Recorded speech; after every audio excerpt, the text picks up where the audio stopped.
What's going on, guys? Welcome back to the channel. For today's video, we're going to be checking out the DNA Design DK-46 upgrade kit for the Transformers Rise of the Beasts Studio Series Leader Class Scourge. Now, if you would like this or any of the previous kits, then be sure to check out the links down below. And to give you guys a quick rundown of everything this pack is packing, up first we have easily the main reason why most collectors are gunning for this upgrade, a brand new head sculpt, which detail-wise is looking sharp. A marked improvement, definitely in comparison to the original.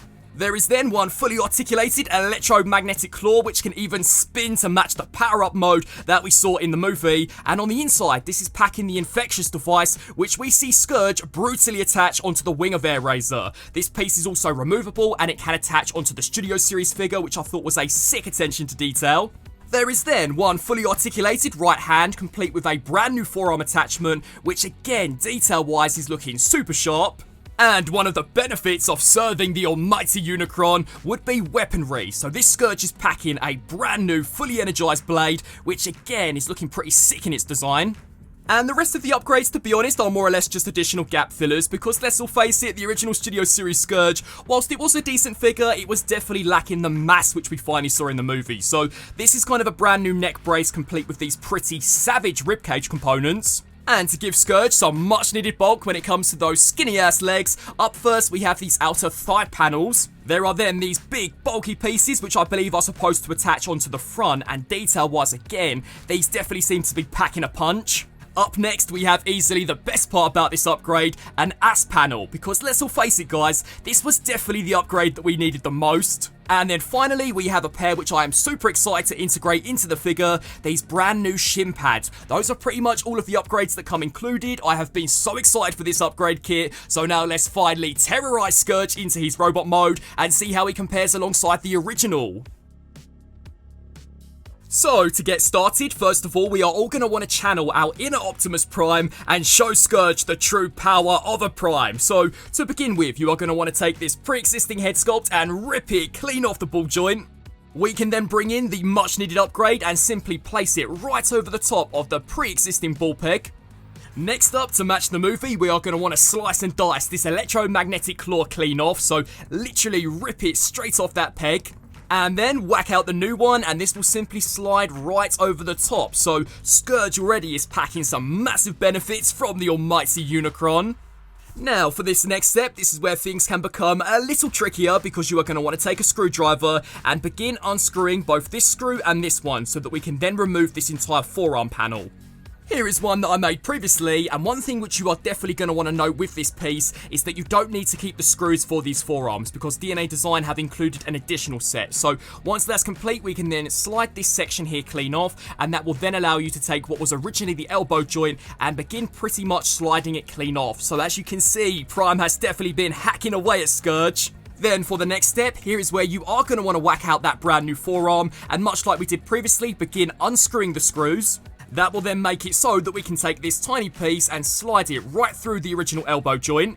Then what you'll do is bring in the inner part of the forearm and slide this piece here right over the top. Then you'll want to screw up those bad boys so that the arm is all nice and seamlessly integrated into the main design.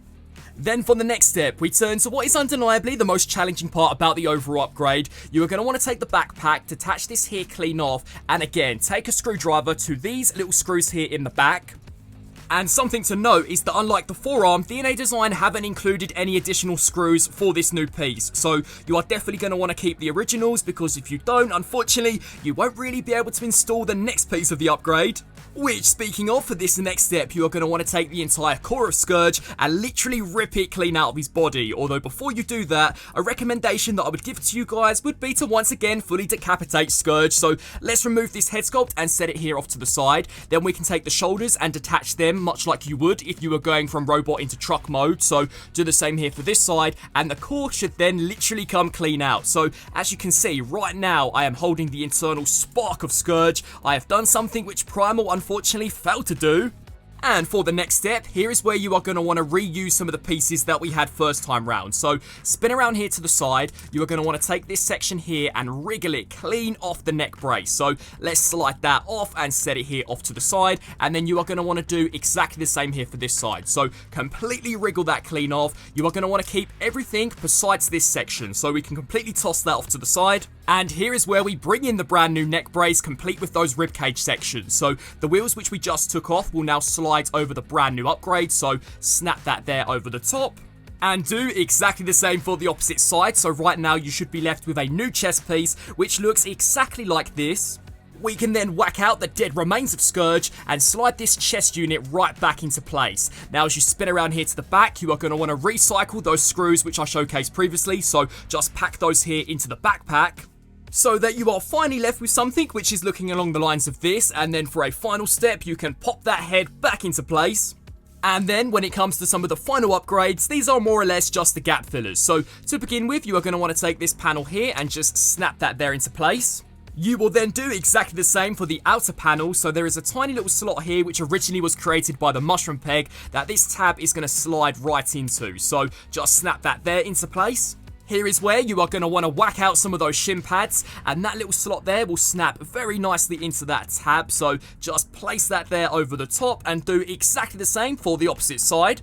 Bang! With that now complete, we can turn to the most important part of the installation, which of course would be attaching his brand new ass flap. So let's just line those tabs and slots up.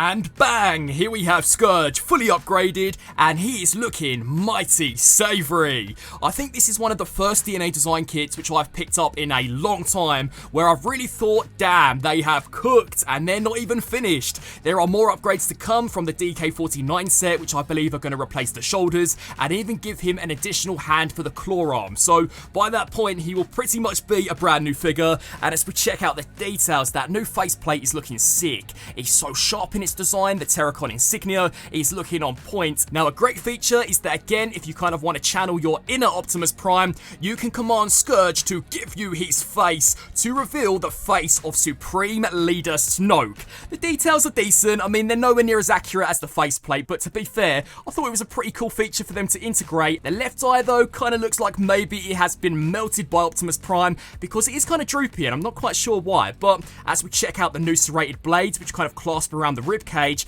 these are looking fire, and I also really like the detail which has been applied over the top. But of course, the most formidable weapon that Scourge would use in the movie would be this pretty badass looking electromagnetic claw, and this is an improvement in about every single way compared to the original.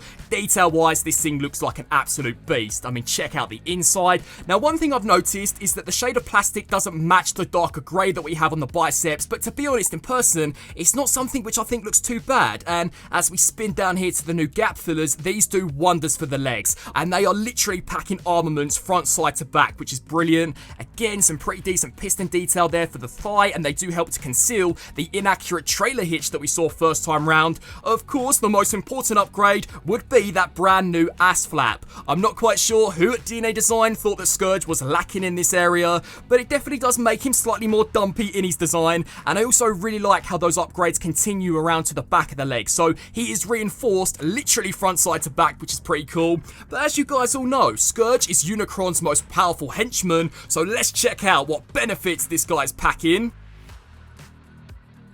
And one of those would have to be this fully energized, sick looking blade. And its integration into this new arm I actually really like. I think it's great that unlike the machine capsule kit, it is removable and you can also kind of retract it. So just before he does wipe Apelink out, I believe this is how it ejects out of his forearm. So that's pretty sweet because it is removable. You can also kind of keep the feature that we saw with the Studio Series version, in the sense that it can also be used as a handheld weapon, which wasn't a look that we saw in the movie, but you know, maybe if Scourge wants to get a little more precise with his aim, he can whack that bad boy into his hand and begin slicing and dicing the Autobots.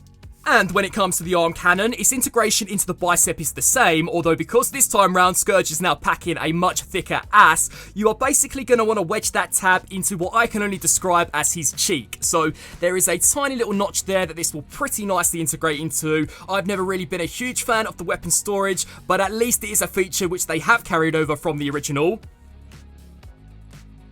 Now, as we check out the posability of some of these new upgrades, once again, Scourge is packing. So, to begin with, the head is on a ball joint. This will look up, it will look down, it will tilt side to side, which I thought was so menacing. It will then also look left to right. When it comes here to the elbow, this can bend to 90, so the same as it could previously, but the claw is now so much better articulated than the original version. So, probably one of the biggest improvements would be, bang! This baby can spin like there is no tomorrow, and that is awesome. One of the biggest letdowns from the Studio Series version was that it wasn't able to recreate how it would look when it would charge up to wipe out the Autobots or the Maximals. So this is so awesome. It's a feature which I've been using literally non-stop like a child. And then when it comes to the claws, these two are also pretty decently articulated. So they can be moved at 2 distinctive points, which I thought was pretty sweet. And then as we come over here to this side, again, you retain the elbow bend, the bicep swivel, but each and every one of the fingers, including the thumb, is individually articulated. So that's pretty awesome, and he is also packing a wrist joint, which is a more than welcome addition,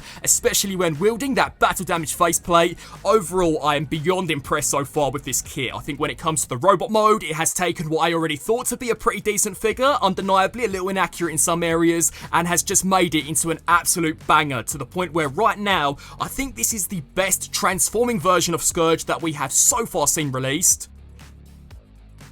Now, checking out some comparisons. To be honest, I don't tend to do these too much when it comes to upgrades, but in the case of Scourge, I thought this was essential. So here we have the leader class Scourge complete with the upgrades, compared alongside the YOLO Park non-transforming Scourge. Now, the reason why I have whacked these out for a comparison is because right now, this is the most accurate version of this guy which has currently been released. So you can kind of see that this is definitely an improvement accuracy-wise in comparison to the original Studio Series version, although one thing I definitely want to talk about would be the pricing.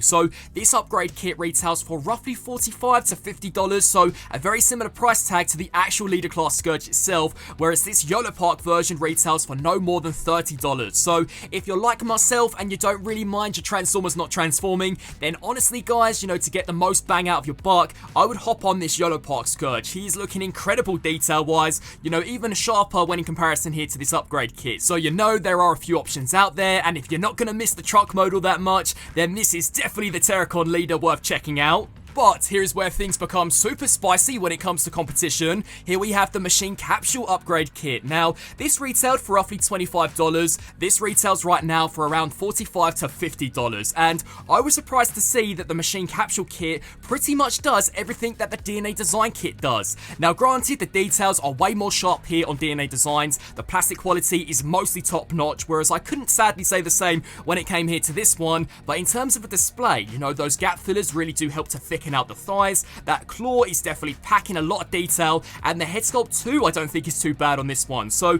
if you are after an affordable upgrade kit, then in all honesty I wouldn't write the Machine Capsule Upgrade Kit off just yet. And finally, there was no way I could round off this segment without checking out both the Studio Series Prime and Scourge stacked up alongside each other, and what a killer team these guys make. I thought they were excellent rivals in the movie, and it really is such a shame that they did decide to kill Scourge off, because I think it would have been amazing had he been a reoccurring villain, much like we saw from Megatron in those 3 original Michael Bay movies.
And bang! Here we have Scourge fully transformed into his mighty looking truck mode. Now detail wise he is mostly unchanged, especially when it comes to the front, although one thing I'm really interested in is how those new shoulders, which are a part of the upcoming DK-49, are going to integrate into the transformation, because right now these are the shoulders this guy has and they form a big chunk of the hood, so I'm hoping that you won't need to remove them when you do transform this guy. But anyway, let's get back to the upgrades. This is where you are going to see most of them. And does he look any better than he did previously? No. Does he look slightly worse? I think so. I mean, sadly, you can still see the electromagnetic claw, and I hate how the blade integrates into the truck mode because it pretty much wedges in between his fingers, which is super unsturdy, and sadly, you can no longer display the cannon in the back of the truck to match how he actually looks in the movie, because the new shin pads take up what originally were the tabs which would hold the cannon. So instead, it pretty much wedges in between the legs, which I think is a bit of a shame, you know. Originally, I thought that was some brilliant weapon integration, and it's sad to see that pretty much gone here now with the upgrades. And one thing which really bugs me would be those new ribcage components are on pin joints, and when you transform this guy, they are super loose, especially this side. I mean, check that out. It continuously kind of wants to rattle down, which means that sadly it does drag along the ground, which I think is a shame. You know, it would have been cool had this actually snapped into place. But yeah, that is pretty much the truck mode in a nutshell. This is definitely a kit which I think is more intended for the robot mode than it is for the alt mode, which is why in some ways I did kind of suggest just picking up the YOLO Park Scourge if you don't really mind this guy not transforming. And so, wrapping up on this review for the DNA Design DK-46 upgrade kit for the Rise of the Beasts, Scourge. Definitely one of the best kits which DNA Design have brought out in a long time, but I still think it's overpriced. I mean, right now this is retailing anywhere between $45 to $50, which when you consider that Scourge himself originally retailed for something around that, I think is kind of ridiculous. I mean, at the end of the day, there's a new head sculpt, a new claw, and then pretty much a whole load of tiny little gap fillers. Do those equate to $50? I'm not quite sure, guys. You know, as I mentioned previously, if you don't mind your Transformers not transforming, then I would definitely recommend to hop on that YOLO Park Scourge, because detail-wise, I think he looks terrific. But anyway, back to the kit. You know, the robot mode definitely is now a marked improvement accuracy-wise in comparison to the Studio Series version. The head sculpt is by far one of the biggest game changers, and the new electromagnetic claw I think is sick. I also like how most of the pieces do integrate into the transformation, although when it does come around to truck mode, there are a few things which I'm not happy about. I mean, for example,